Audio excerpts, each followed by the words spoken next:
이 시간 함께 하나님 말씀 같이 여시겠습니다. 오늘 우리에게 주신 하나님의 말씀 사도행전 1장 6절에서 11절까지의 말씀입니다. 제 성경으로 신약 187면에 있습니다. 사도행전 1장 6절에서 11절까지의 말씀. 그들이 모였을 때 예수께 여쭈어 이르되 주께서 이스라엘 나라를 회복하심이 이때이니까 하니 이르시되 때와 시기는 아버지께서 자기의 권한에 두셨으니 너희가 알 바 아니요 오직 성령이 너희에게 임하시면 너희가 권능을 받고 예루살렘과 온 유대와 사마리아와 땅끝까지 이르러 내 증인이 되리라 하시니라. 이 말씀을 마치시고 그들이 보는데 올려져 가시니 구름이 그를 가리워 보이지 않게 하더라.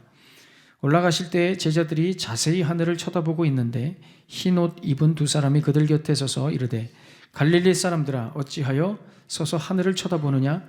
너희 가운데서 하늘로 올려주신 이 예수는 하늘로 가심을 본 그대로 오시리라 하였느니라. 아멘. 자, 우리는 계속해서 지금 사도행전 1장을 통해서 예수님이 승천하시기 바로 직전의 에피소드를 우리가 나누고 있습니다.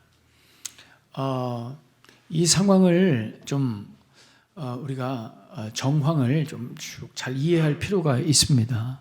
정리해 보면 우리 예수님께서 부활하신 후에 40일 동안 제자들에게 육체로 나타나셨습니다. 물론 나타나셨다가 잠시 안 보이셨다가 또 나타나셨다가 이걸 반복하셨죠. 그러다 이제는 정말 우리 예수님께서 제자들을 떠나 하늘로 올라가시기 직전에 다 모아놓고 당부하시는 말씀이 이 사도행전 초반부에 나오는 흐름입니다. 우리 예수님께서 이렇게 말씀하시는 거예요. 내가 이제 떠나면 며칠 있다가 성령이 너희에게 오실 것인데 앞으로 내가 눈에 안 보여도 실망하지 않고 성령을 기다리라는 거예요. 이 대화가 4절부터 시작해서 쭉 이어지는 것입니다. 6절에 오늘 비로소 이런 예수님의 당부에 제자들이 첫 반응, 첫 대사가 나오는 것이죠. 그래서 대화를 연결하면 이렇게 되는 거예요. 우리 예수님께서 이렇게 말씀하시죠. 얘들아, 나는 이제 올라가고 성령이 너희에게 오실 거야. 제자들이 이렇게 반응합니다. 그럼 예수님, 성령이 그때 오시면 그때가 우리나라, 우리 조국 이스라엘 나라가 회복되는 때입니까? 이렇게 얘기하죠. 그러니까 예수님께서 아니다. 성령이 오시면 너희가 능력을 받아서 땅끝까지 내 증인이 될 거야. 지금 대화가 이런 식으로 진행되고 있는 것입니다. 그러니까 여러분, 이 대화 속에서 제자들의 이 엉뚱하고 황당한 질문을 우리가 좀 주목해야 돼요. 제자들이 이렇게 질문하잖아요. 주께서 이스라엘 나라를 회복하심이 이때이니까. 굉장히 황당무계한 질문입니다. 물론 이해가 되지만 지금까지 예수님과 함께 해왔던 제자들의 입에서 나올 소리는 아니거든요. 주님, 성령이 오시는 그때 주님이 우리나라 이스라엘 유대 민족을 회복시켜 주시는 겁니까? 굉장히 엉뚱한 질문입니다. 여기서 이 회복이라는 단어는 아포카티스테미라고 하는 단어인데요. 이 단어는 신약에서 특별히 어떨 때 쓰이냐면 물리적인 어떤 회복, 병에서 낫는다거나 어떤 식민 통치에서 해방되거나 그래서 정치적, 사회적인 용어로 이 회복이라는 단어, 아포카티스템이라는 단어가 쓰입니다. 그러니까 제자들은 이 용어에서 본인들의 어떤 마음, 생각이 여전히 바뀌지 않고 있음을 보여주는 것이죠. 제자들은 여전히 천하통일이고 민족 해방이고 권력 소유, 이것을 회복이라고 생각하고 이 질문밖에 하지 못하는 것이. 이 황당한 질문을 통해서 제자들은 여전히 그 자신들 앞에 있는 존재가 누구인지를 전혀 모르고 있는 거예요. 이쯤 되면 우리가 이렇게 의심할 수 있어요. 앞에 있는 예수님이 누군지는 별로 중요하지 않은 겁니다. 그러니까 제자들에게 관심 있는 것은 개인적이고 현실적인 회복밖에 없어요. 그러니까 이스라엘이라는 국가, 그러니까 내 살림살이가 나아지는 것밖에 없어요. 우리의 민족, 내 삶이 이 나라가 언제 패권을 장악하고 언제 세계 최강이 돼서 우리도 그 모든 낙수 효과를 누리며 그 권세를 우리가 가지게 되느냐, 이것밖에 없는 거예요. 제자들이 예수란 분이 왜 오셔서, 왜 십자가에서 죽으셨는지, 왜 살아나셨는지, 왜 성령이 오셔야 되는지 전혀 관심 없다는 얘기예요. 오로지 관심은 내 회복밖에 없는, 나 혼자 잘 먹고 잘 사는 것밖에 없는 거예요. 내 삶의 회복, 내 문제의 회복, 이것만 있다면 누구든 상관없어요. 예수든 부처든 알라든 아무 상관이 없는 거예요. 여러분, 이걸 뭐라고 하느냐면 성경에서는 우상숭배라고 하는 것입니다. 우상숭배. 여러분, 하나님이 제일 싫어하시고 그토록 경고하셨던 죄가 뭐냐? 바로 우상숭배죠. 우상숭배. 여러분, 우상숭배를 다른 말로 하면, 우상숭배의 죄를 다른 말로 하면 하나님을 사랑하지 않는 죄입니다. 그러니까 성경에서 여러분 가장 큰 죄가 뭐예요? 성경에서 가장 큰 죄는 하나님을 사랑하지 않는 것입니다. 굉장히 우리의 생각과는 다르죠. 여러분, 성경은 우리에게 하나님을 제발 믿어라, 믿어줘라 이렇게 강조하지 않습니다. 성경의 강조는 하나님을 믿으라가 아니라 하나님을 사랑하라 이겁니다. 하나님을 사랑하라. 그러니까 굉장히 높은 수준을 우리에게 요청하시는 거예요. 신명기 6장 5절에 이렇게 말씀하죠. 다 같이 읽겠습니다. 시작. 너는 마음을 다하고 뜻을 다하고 힘을 다하여 내 하나님 여호와를 사랑하라. 여기서 내 하나님 여호와를 믿어라, 믿어줘라 이렇게 얘기하지 않습니다. 여호와를 사랑하라. 여러분, 이것이 기독교 신앙이 다른 종교와 다른 아주 특별한 차이점입니다. 여러분, 일반적인 종교에서는 인간이 신을 숭배할 때 신에게 관심이 있어서 숭배하는 인간, 그런 종교는 없습니다. 세상의 모든 종교는 그 신에 대한 관심이 아니라 자기를 위해서 숭배하는 거예요. 그러니까 내 문제가 해결되고 내 삶이 회복되는 것을 위해서 신을 믿는 것이죠. 그런데 기독교 신앙은 절대 그게 아니에요. 기독교 신앙은 내 삶이 문제가 해결되는 것 이전에 하나님은 누구시냐 하는 거예요. 내가 믿는 예수는 어떤 분이시냐, 여기에 관심을 갖는 종교가 기독교예요. 재차 강조드리지만 여러분, 기독교 신앙은 세상 종교와 달라요. 거꾸로예요. 그래서 여러분, 기독교 신앙에서의 믿음과 우상 숭배는 엄청난 차이가 있어요. 어떤 차이가 있냐? 믿음이라는 것은 그래서 나보다 하나님을 더 사랑하게 되는 것이 믿음이고요. 우상 숭배는 하나님보다 나를 더 사랑하는 것이 우상 숭배예요. 목사님, 저 예수 믿는데요. 저기에 여러분 걸리나 안 걸리나 보셔야 돼요. 목사님, 저 예수 믿는데요. 100번을 얘기해도 내 자신보다 하나님보다 나를 더 사랑하는 건 예수님을 믿는 게 아니라고 성경은 증거하는 거예요. 이 두 가지의 차이점은 우리에게 분명한 결과, 자명한 결과를 나타나게 합니다.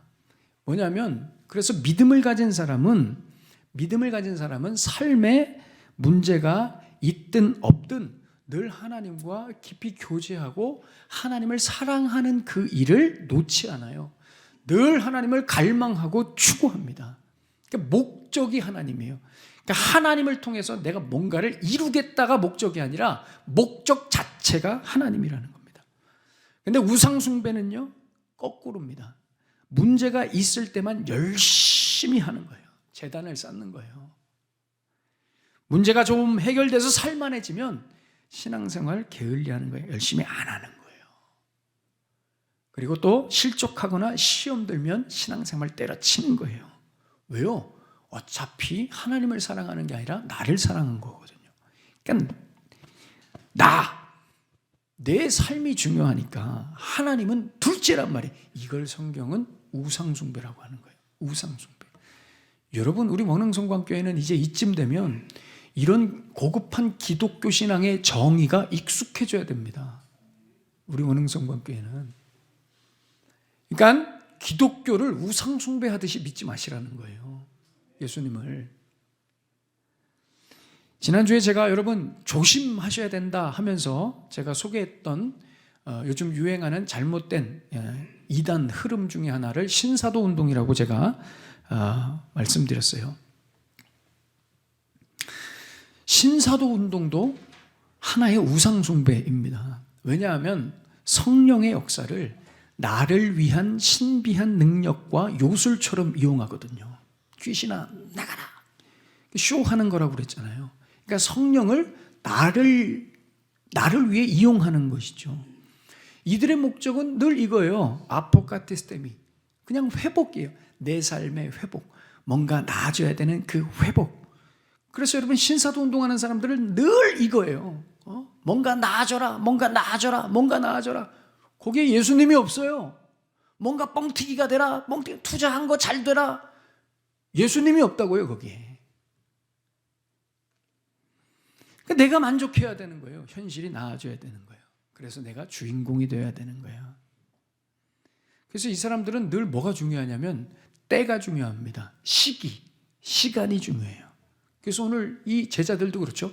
이때입니까? 주님, 이때입니까? 여러분, 늘 자기를 사랑하는 사람들은 때가 중요한 거예요. 하나님 지금입니다. 그 역사, 나의 소원 성취 지금입니다. 지금 해줘야 돼요. 너무 멀리 가시면 안 됩니다. 지금. 그래서 여러분 모든 이단들은 때 가지고 시기 가지고 날짜 가지고 장난하는 것이죠.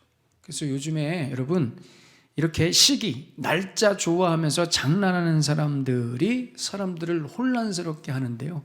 그 사람들이 또 누구냐면 신사도 운동과 쌍벽을 이루는 세대주의 종말론자들입니다. 세대주의 종말론자들. 세대주의 종말론자들이 뭐냐? 뭐 설명하자면 길죠. 긴데 여러분 이런 단어들 조심하시면 된다는 거예요. 휴거, 666, 대환란, 그리고 날짜 지정해 주는 거예요. 제가 호기심을 가지고 유튜브를 찾아봤어요. 유튜브를 찾아보니까 작게는 2025년 7월부터 시작해서 2027년 9월 지금 예견돼 있습니다. 2025 어떤 사람은 일본의 한 예언자는 2025년 7월에 이 지구가 멸망할 것이다 이렇게 얘기하고요. 또 어떤 사람은 2027년 9월. 그리고 뭐 계속 쭉쭉 있어요, 여러분. 네. 준비하셔야 됩니다, 여러분. 네. 이제 얼마 남지 않았잖아요, 그죠? 네. 그 사람들의 말에 의하면. 네. 그리고 666 휴거 이런 거 말하는 사람. 특별히 여러분 휴거 많이 들어보셨죠? 휴거. 지금도 소위 유명한 교회들, 우리가 알고 있는 그런 교회들이 휴거를 많이 이야기합니다.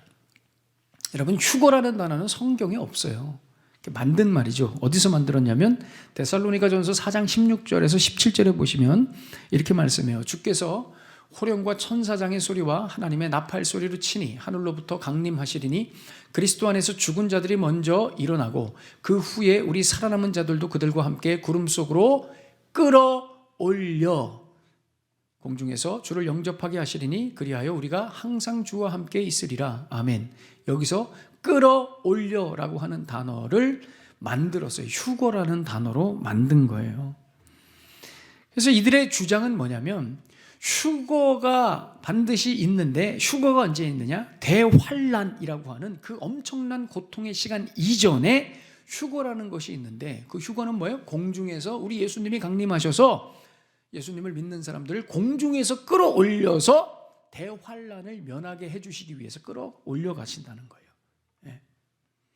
그러니까 믿는 자들이 공중에서 들림 받는 거예요. 그리고 믿지 않는 자들은 땅에 남아서 이 대환란의 시기에 고생한다 이겁니다.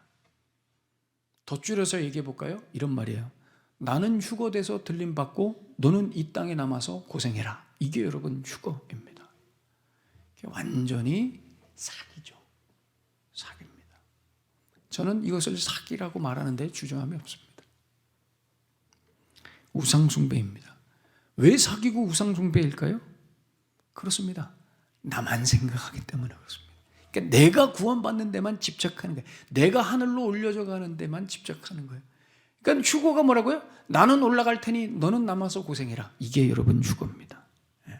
그러니까 내가 뭘 얻고 누리는 데만 관심 있는 거예요.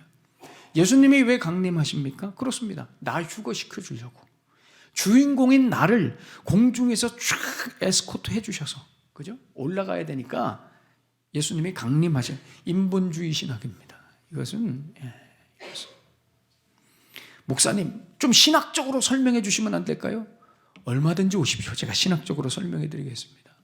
쉽게 말씀드리면 이거라는 거예요. 모든 인본주의는 여러분 자기중심입니다. 인간 중심이죠.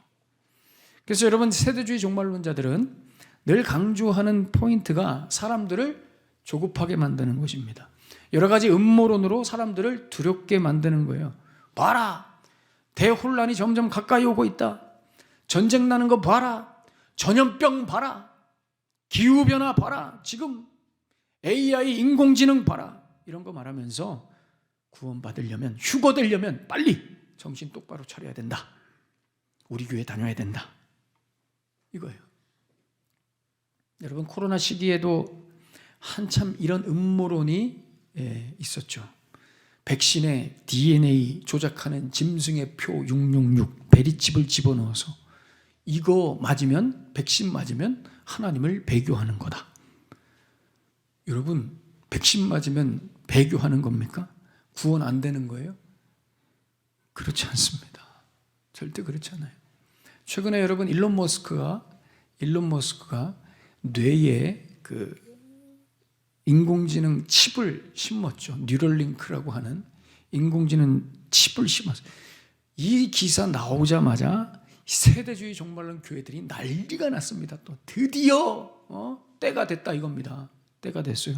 일제히 일어나가지고 이제 마지막 때가 왔으니 휴거를 준비하라는 거예요. 휴거를. 정신 똑바로 차리라는 것이죠. 여러분 물론 정신 똑바로 차려야 됩니다. 정신 똑바로 차려야 됩니다. 왜요? 영광의 주님이 반드시 다시 오십니다. 아멘. 예수님이 오시는 것은 변함이 없습니다. 파루시아, 재림 반드시 옵니다. 우리 모두는 그 예수님의 재림을 준비해야 됩니다. 정신 차려야 됩니다. 근데 여러분 우리는 뭘 준비해야 될까요?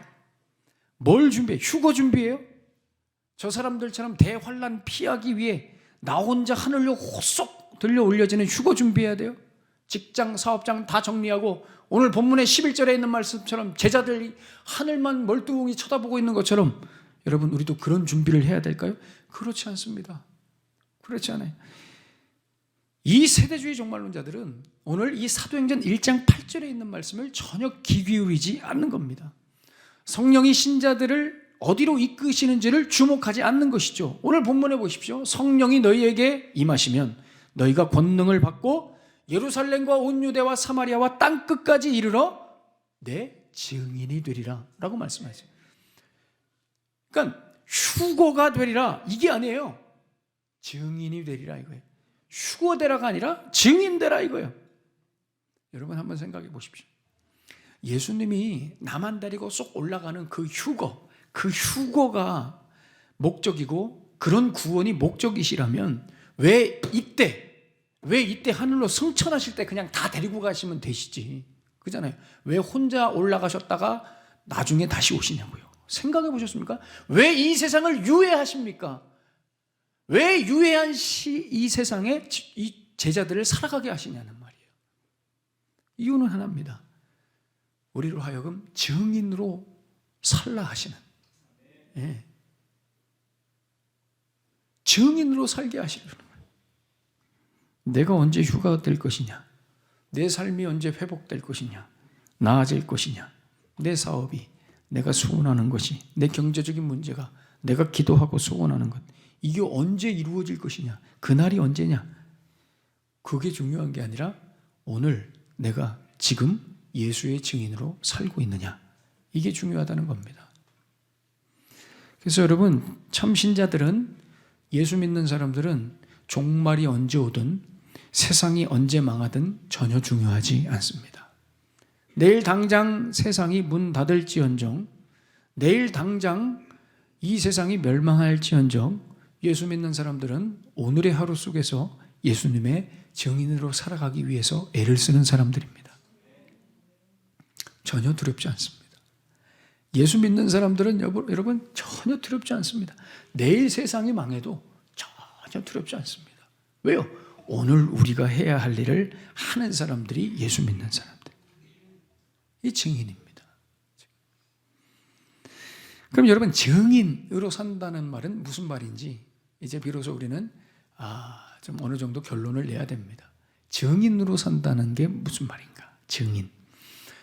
여러분, 증인이란 증거를 가진 사람들을 증인이라고 하는 겁니다. 그죠? 증거. 그래서 여러분, 이 증거가, 나에게는 이 증거가 작거나 가치가 없다고 생각하면 그 증거가 있어도 증인으로 살지 않습니다. 근데 반대로 내 안에 있는 그 증거가 나에게 너무 크고 결정적이고, 이거 하나면 많은 사람들이 삶이 달라질 수 있어, 세상이 바뀔 수 있어, 내가 가진 이 증거가, 내가 가지고 있는 이 증거가 너무 크면 그것 때문에 평생 증인으로 살게 되는 것입니다. 이 증인이라는 단어가 헬라어 마르투스라고 하는 단어에서 나왔는데요, 이 마르투스는 이 말터, 순교자의 어원입니다.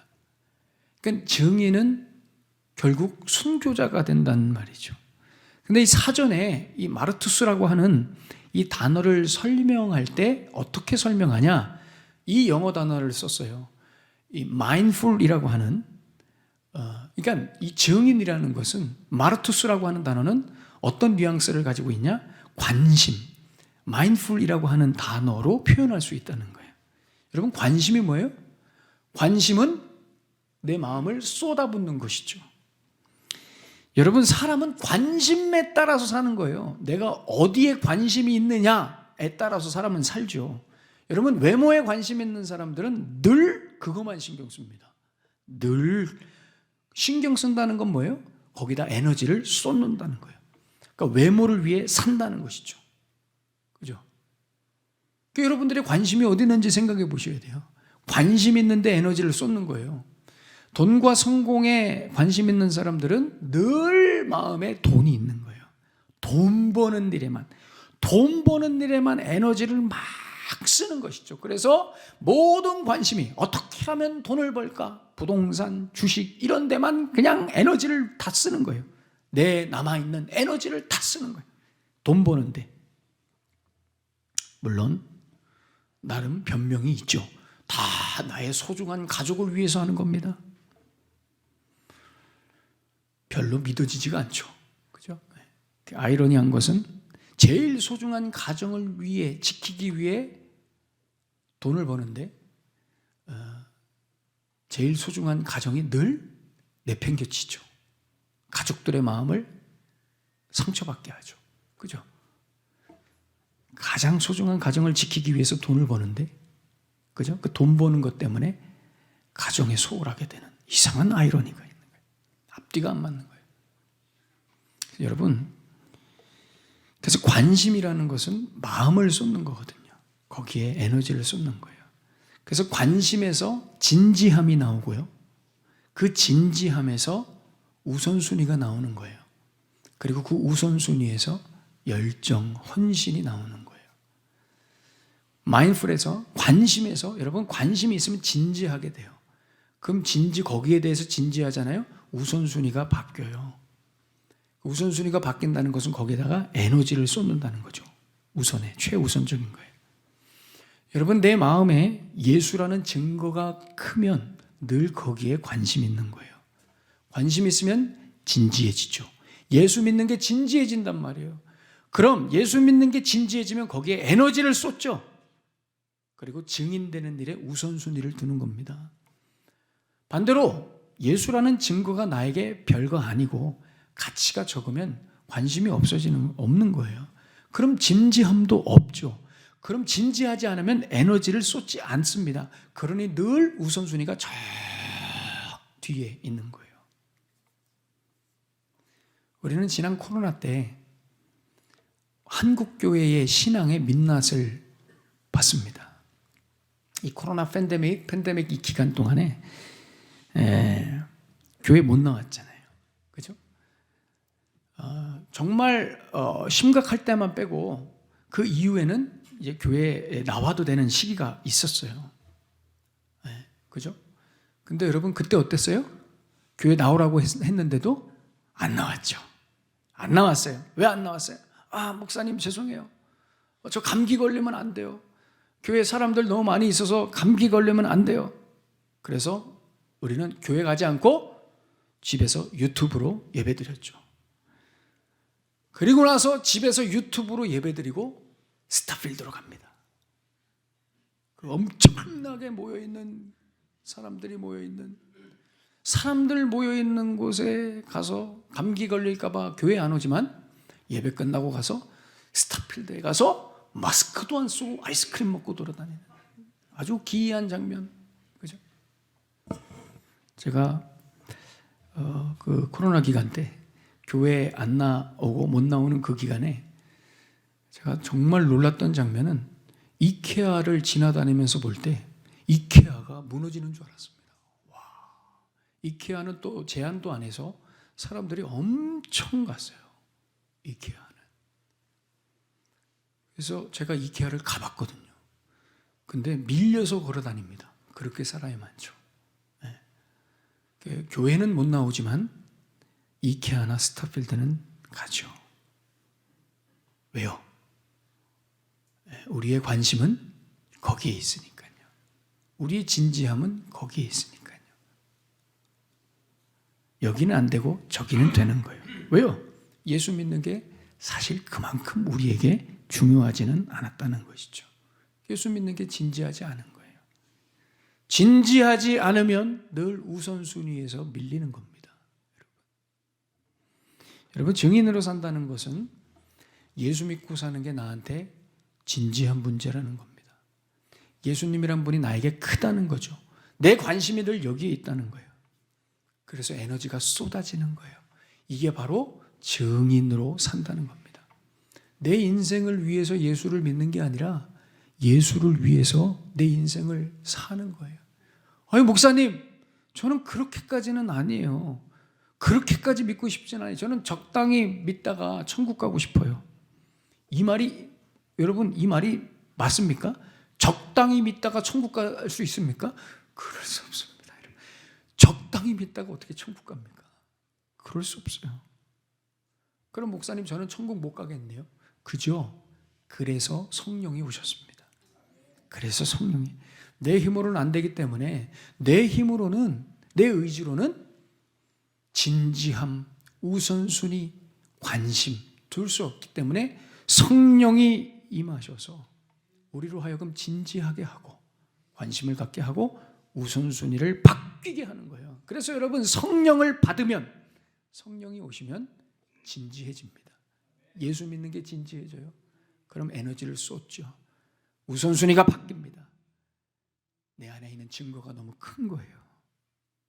근데 성령이 임하지 않으면 진지하지 않아요. 중요하지 않아요. 시간 남으면 하고. 그죠? 여러분, 구약에서는 이 회복이라는 단어를 슈브라고 하는 단어로 씁니다. 슈브. 슈브는 뭐예요? 돌이킴, 회개라는 뜻입니다. 그러니까 구약에서는 그 뜻을 정말 기가 막히게 썼죠. 여러분 생각해 보세요. 우리의 삶에서 늘 정말 회복돼야 될 것이 무엇일까요? 여러분 한번 생각해 보세요. 여러분들의 삶에서 여러분들은 무엇이 좀 회복되기를 원하세요? 한번 생각해 보세요.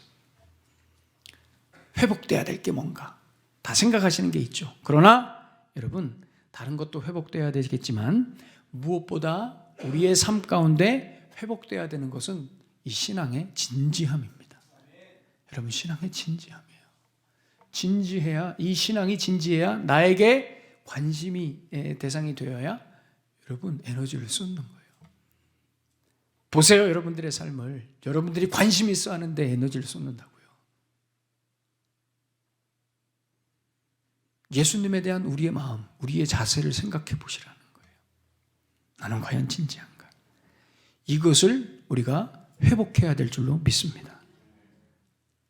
우리의 회복은 다시 우리 예수님께로 돌아오는 거예요. 우선순위를 예수님께로 두는 거예요. 증인으로 사는 거예요. 증인으로. 이 회복이 다른 어떤 회복보다 여러분들의 삶에 일어나게 되시기를 축복합니다. 여러분들이 하나님을 진지하게 여기시면은요, 하나님도 여러분들을 진지하게 생각하십니다. 하나님이 진지하게 생각하시는 그런 인생들 되시기를 예수님의 이름으로 축원합니다. 기도하겠습니다. 오늘 주신 말씀 가슴에 품으시면서 우리 한번 기도하겠습니다. 제자들의 질문은 여전히 우리를 당황스럽게 했죠. 하나님, 이스라엘 나라가 회복되는 때가 성령이 오시는 때입니까? 하나님, 우리 회복되는 거예요? 우리 잘 되는 거예요? 이제 우리가 높이 올라가는 거예요? 내 소원이 이루어지는 거예요? 우리 예수님 말씀하시죠. 오직 성령이 너희에게 임하시면 너희가 권능을 받고 예루살렘과 온 유대와 사마리아와 땅끝까지 이르러 내 증인이 되리라.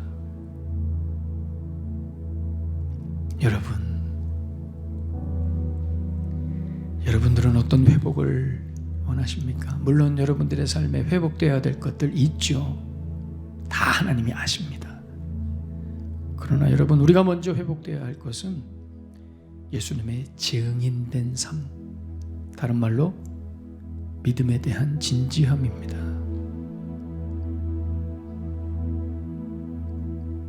여러분들의 관심이 어디 있습니까?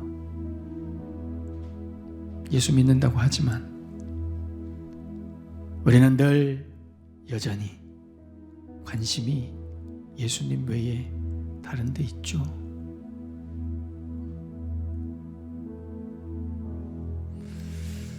오늘 이 말씀 앞에 여러분 다시 한번 도전하시고 결단하게 되시기를 축복합니다.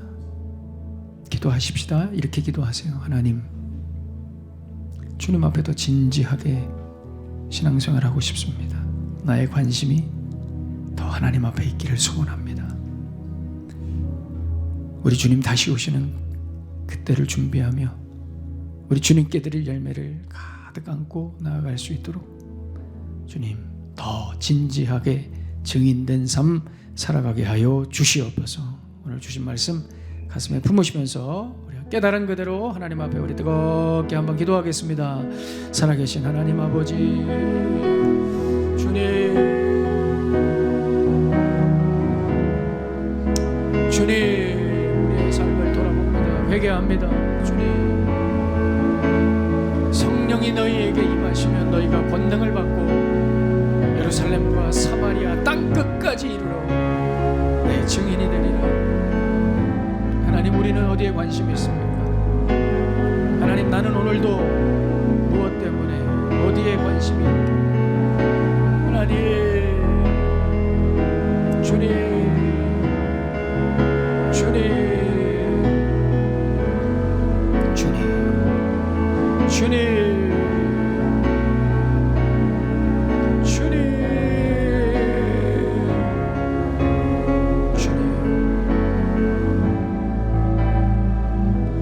하나님, 우리의 삶을 돌아봅니다.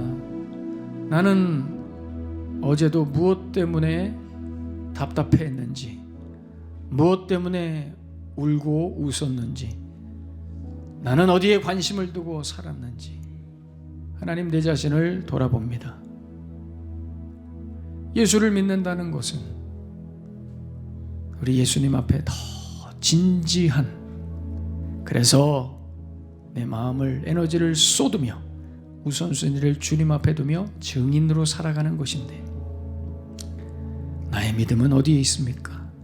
하나님, 사랑하는 주의 백성들, 오늘 이 예수님의 마지막 당부를 가슴에 담고 사마리아와 예루살렘과 온 유대와 땅끝까지 이르러 증인된 삶을 살아가는 주의 백성들의 삶 다 되게 하여 주시옵소서. 우리가 연약하기에 늘 성령을 기대합니다. 주여 나를 긍휼히 여겨 주시옵소서. 예수님의 이름으로 축복하며 기도하옵나이다. 아멘.